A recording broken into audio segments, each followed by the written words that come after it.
Welcome, everyone. I'm Gwen Smith, editor and content chief of Allergic Living, and I have the pleasure of co-hosting today with Dr. David Stukus in his role as the social media editor for the American Academy of Allergy, Asthma, and Immunology. You'll know him online as Allergy at Allergy Kids Doc. Great to have you here, Dr. Dave. Oh, it's great to be back. Nice to see you. And I'm excited to have a chat to get everybody ready for the holidays. Yeah, and can you believe, like, where does the time go? Holidays are coming up so fast. Yeah, it really does fly by. I brought out the festive holiday sweater. I had to dig this out of the, the nether regions of the closet because it's been quite some time. But here we are yet again. I appreciate that, and I'm trying to be a little matchy here with you, with inadvertently, no pre-planning, people. So when we talk about the holidays, I think it's wonderful to get the opportunity to visit family and friends. Obviously, the trickier part is that holidays mean lots and lots of food. And that means allergy triggers and being really careful about avoidance and asthma triggers too. We'll be talking about all that. Plus, I should mention that Dr. Dave will give us suggestions on being reaction ready, and he'll update us on the latest on food allergy treatment options. But let's dive in, Dave. What do you say? We'll Yeah. get going on visiting for the big day. So, a lot of families just host, but it is nice if you can find another family member who you can trust, to feed your children with food allergies. And there may not be a lot of them, but just a couple are great. I'm sure people must ask you things about this. You talk to so many patients. What do you counsel people, like families with food allergies, to teach others the food allergy rules?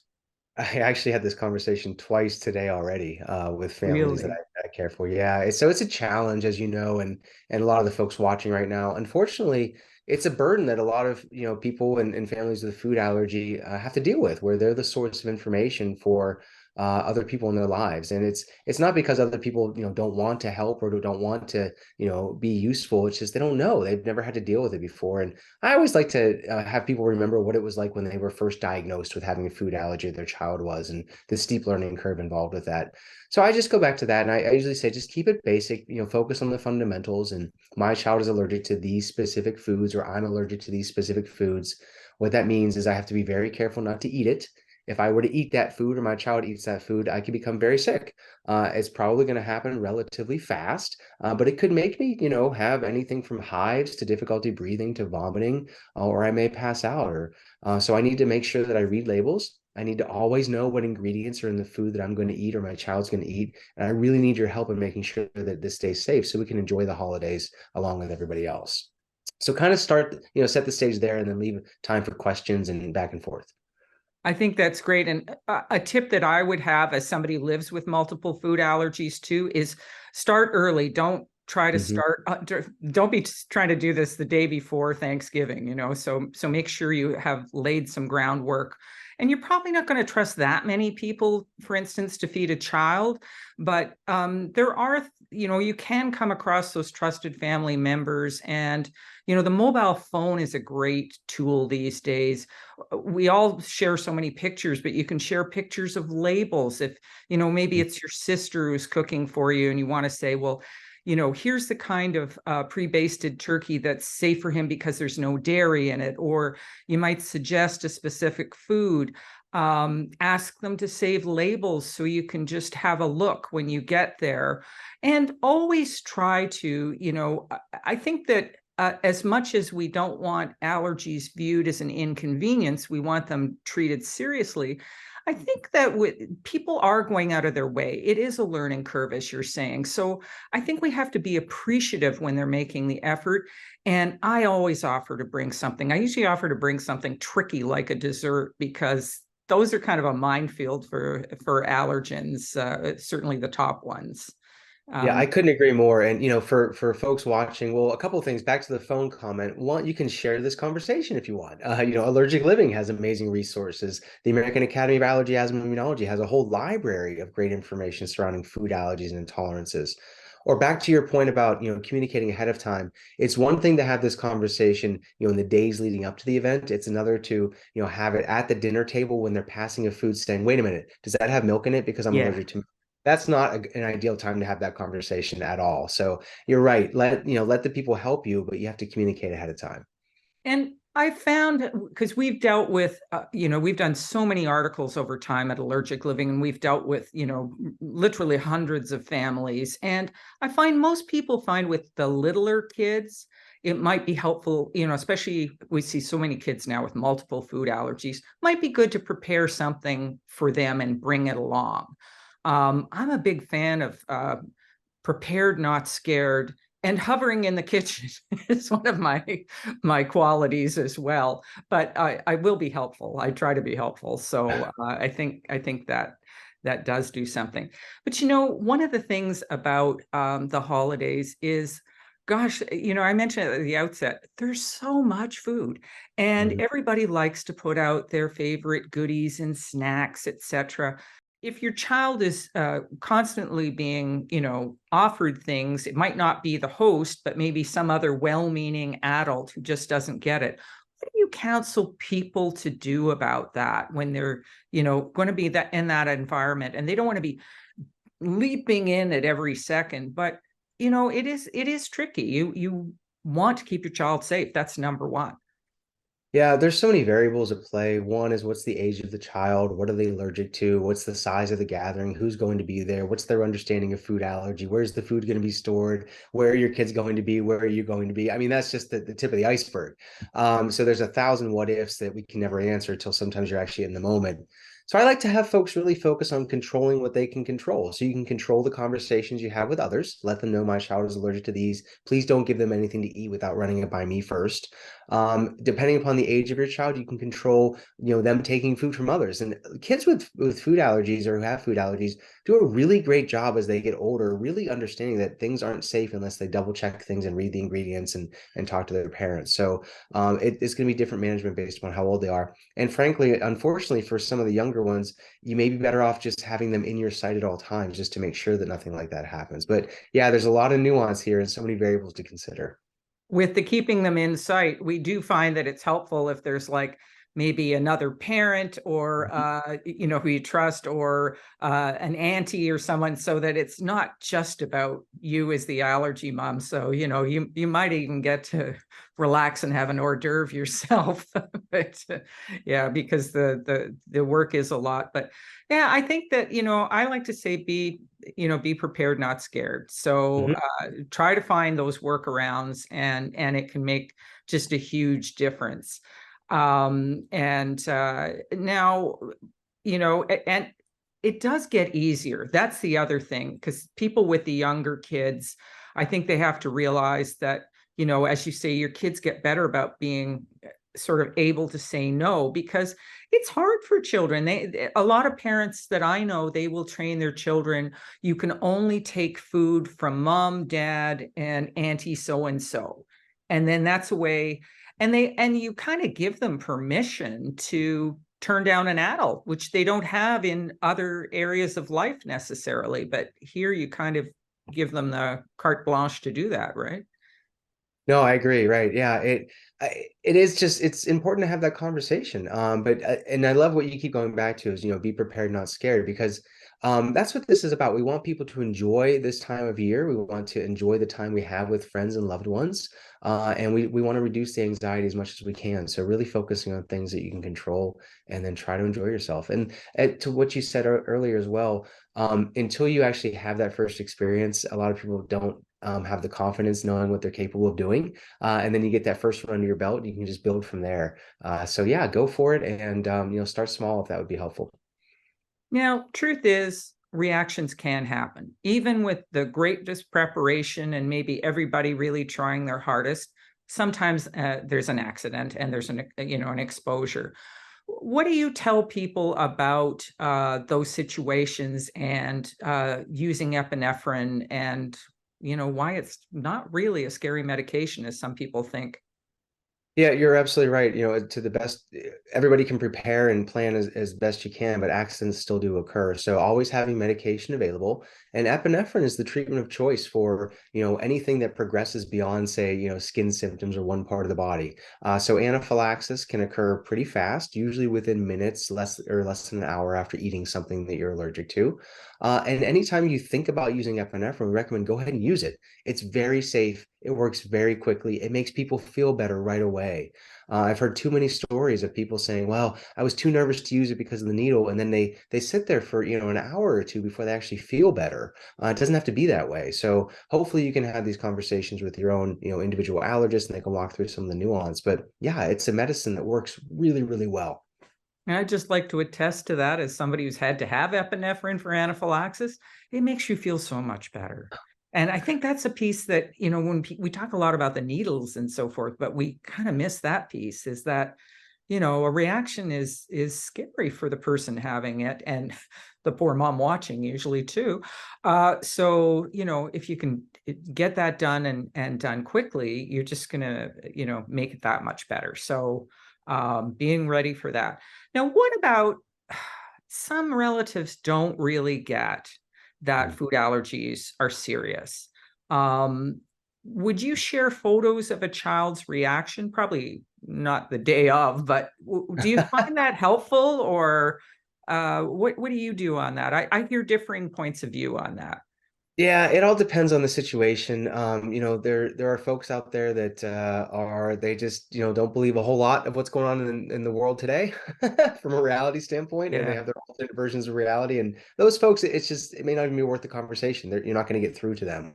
But if it's a different situation, hopefully where they are open to the idea, they're just not educated, then yeah, you can have the conversation. You can say, would you like to see what it actually looks like when so and so has a reaction? Because I can show you if you'd like. I certainly wouldn't shove it in their face. And like you said, on the day of, like right before you sit down to eat or anything like that. But that could be certainly part of the education. Absolutely. Yeah, and I just like to come back to the people you really can turn to and the learning curve.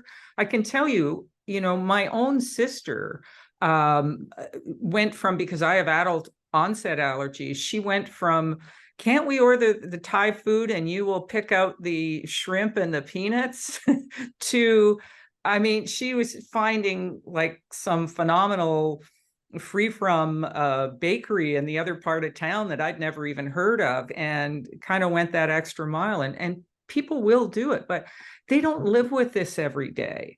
So you will need to refresh them. And we have to remember that some people still haven't seen people that much since the pandemic. That's a long time, so we have to, remind them, and they don't live with it every day.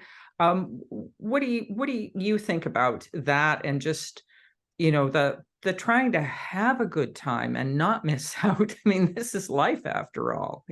Yeah, yeah, right. That's what we encourage is we want people to live with, learn how to live in a positive manner with food allergies and other allergic conditions. And there's a way to do it. I promise you. You can safely, live your best life and do very well and thrive. You made me think of one other point to this is holiday gatherings, especially, are sort of a ripe opportunity where all of those amazing food allergy parents or people living with food allergies, people will volunteer. Have you thought about X, Y, and Z to treat your child's food allergies? Or did you know that seed oils are the cause of whatever? And you're going to get all kinds of sort of non-evidence-based, very interesting information thrown at you. I'm sure people listening are already going through their head of, different examples in their own life. I'm sure you have examples as well. So just have some talking points ready. Something along the lines of, to consider would be, well, thank you very much. You know what? I will look into that, and I will absolutely have a conversation with their allergist or my own allergist, after the holidays. And then just kind of don't blow them off, but just shift gears. And otherwise, you may get caught in this long conversation down the rabbit hole of conspiracies and whatnot. It is difficult, and everybody has a point of view on food allergies, that's for sure. Now, what about, there are other allergies that folks have, and certainly asthma and eczema. Sometimes there are some trouble spots with those when you're visiting too. Any thoughts on things like all the fragrance things? I'm thinking of some of the candles, the wood fire, the other things that are fragranced. Yeah, it's interesting. We started with food allergy because that's obviously a major concern for a lot of folks. You can get very, very sick Yeah. if you eat what you're allergic to. But I hear more frequently, with people with allergic rhinitis, asthma, and atopic dermatitis, they're the ones who tend to have increased symptoms over the holiday season because there's a lot of different environmental factors that can trigger all of those symptoms. One, if you're visiting a home where they use a lot of aerosol sprays, whether they're all natural, they think they smell good, if they're the wax diffusers, essential oil diffusers, scented candles, wood burning stoves, incense, if there's people that are vaping or using tobacco products, all of those things can be irritants for anybody with chronic nasal congestion, rhinitis, or with asthma. So that's one thing to be aware of. Number two, there can be indoor allergens as well. So if you're visiting a home that has cats or dogs and you're cat or dog allergic, it can make you miserable. So communicating that ahead of time and knowing the environment you're going to walk into, whether you have medications you can take ahead of going or having medications with you while you're there. And then the third biggest one would be the weather. We know that cold air is very dry. That can be a big trigger for people with rhinitis, with asthma, as well as with skin conditions like atopic dermatitis. So if you're living in a warmer climate and you're traveling to a place with colder air, that air is very dry. So planning ahead of time and just hopefully not ruining your holidays. Wow, that's you've covered so much ground there in a very short spell of time. That's really helpful stuff. Yeah, and when you mention the cold, sometimes people are going outdoors for parties and things. What seasonal medication reminders would you have, for instance, with asthma, in terms of when should we be pre-treating and so forth? Yeah, everybody should have their own individual plan, hopefully. But absolutely, you want to have your reliever inhaler with you. For most people, that's going to be albuterol. For some people now, we're doing something called smart therapy, where they're actually using the same inhaler, where it has both an inhaled steroid and a long-acting albuterol as their reliever. So if that's part of your plan, have that with you. Some people may, if you know that you're going to be exposed to a known trigger, if for instance, for some folks, it's exercise. So they use their albuterol ahead of exercise to try to prevent symptoms. That would be an indication to use your reliever ahead of exposure to that known trigger as well. But yeah, absolutely have your medication with you just in case. Okay. Now, some people get stressed, back to food for a moment, even being close to like a glass of milk or a bowl of nuts if the child has either allergy. When is it and isn't it a risk at a dinner or a party? For the vast majority of people with food allergies, you have to eat the allergen for it to cause any reaction at all, especially anaphylaxis. There are rare individuals that can have reactions from casual exposure, whether it's on the skin, contact with the skin. Usually it's more of a rash or highs where it touches the skin.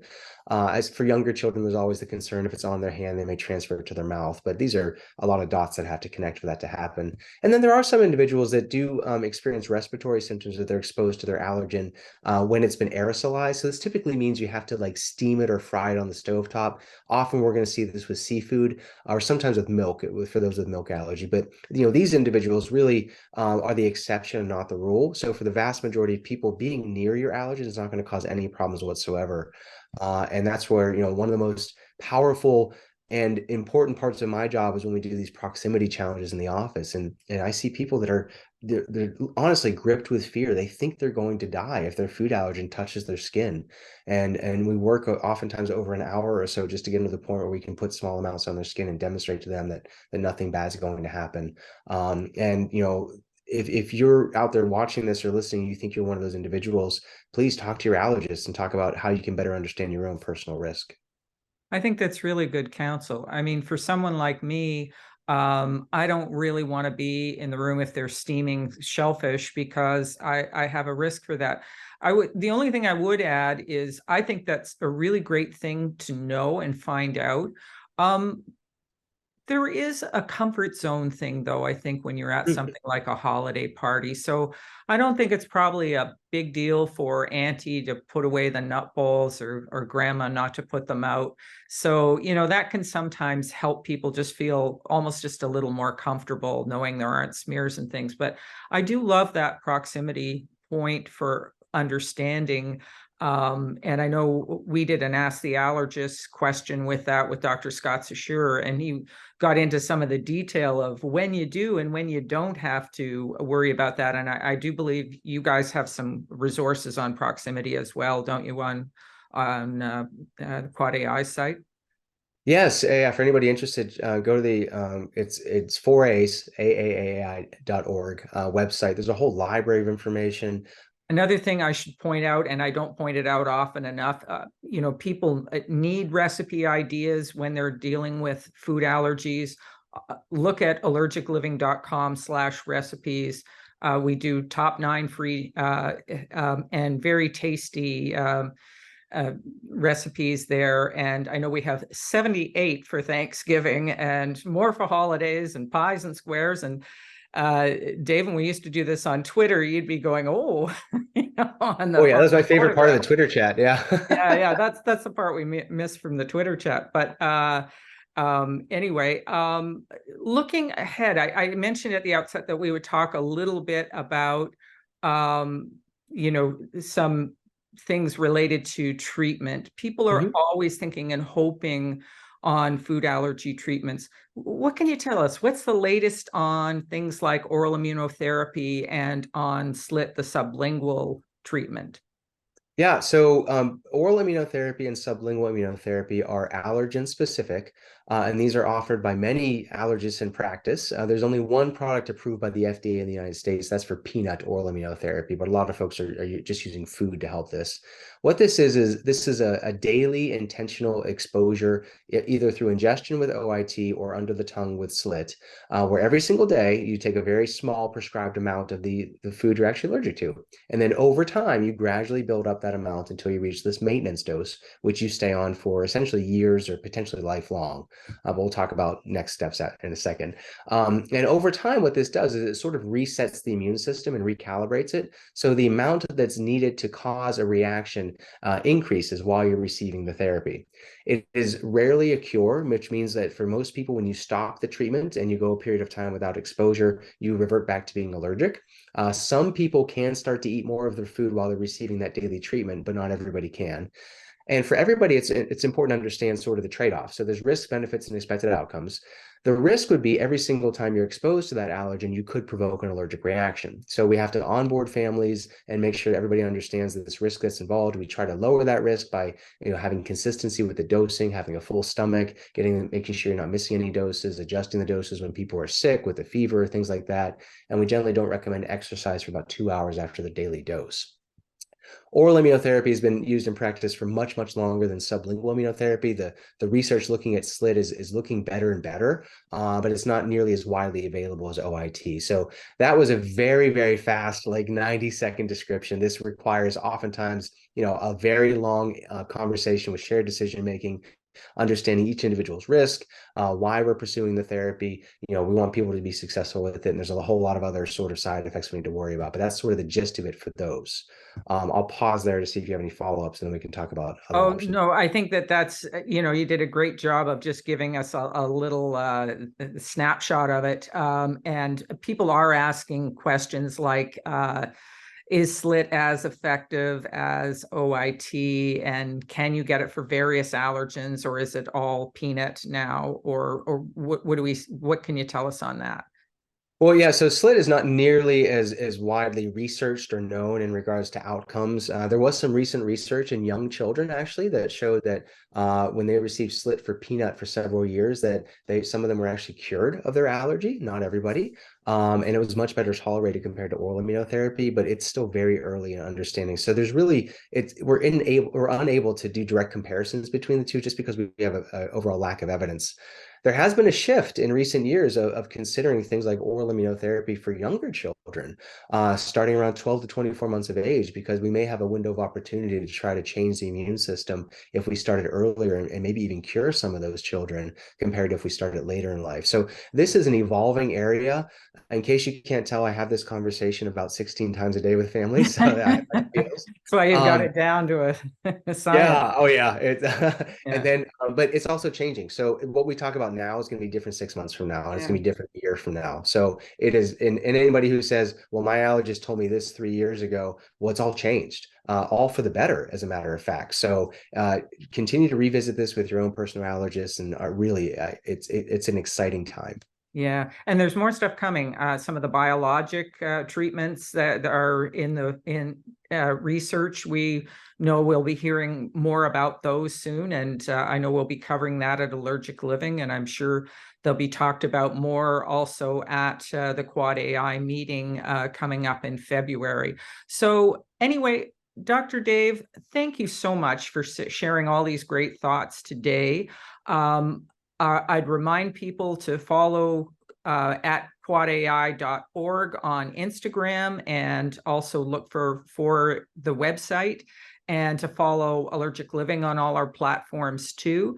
Dr. Stukus, have you got any holiday takeaway you'd like to share with us today? I really hope people take a positive viewpoint, and that they try their best to enjoy themselves. It does take some planning, but frankly, anybody who's been living with asthma and allergic rhinitis and atopic dermatitis and food allergy, that's your life. You're used to it. You're really good at it. That's your superpower. That's your skill set. Just adapt it to the holiday season. We are all stressed around the holidays, regardless if you have allergic conditions or not. So you're not alone. But just plan ahead. And like I said earlier, even if you have to kind of start small just to kind of gain some confidence, that's fine. But don't let it hold you back. I think that's wonderful advice. And thanks so much again. And happy holidays to everyone.